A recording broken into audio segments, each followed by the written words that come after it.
أعوذ بالله من الشيطان الرجيم. بسم الله الرحمن الرحيم.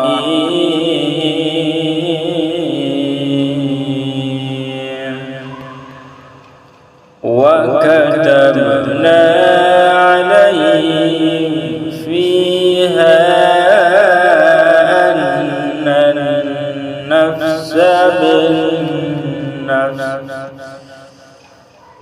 أن النفس بالنفس والعين بالعين والأنف بالأنف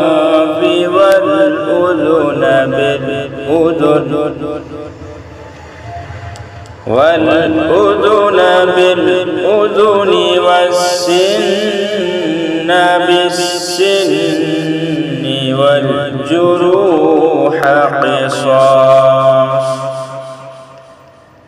فمن تصدق به فهو كفارة له، ومن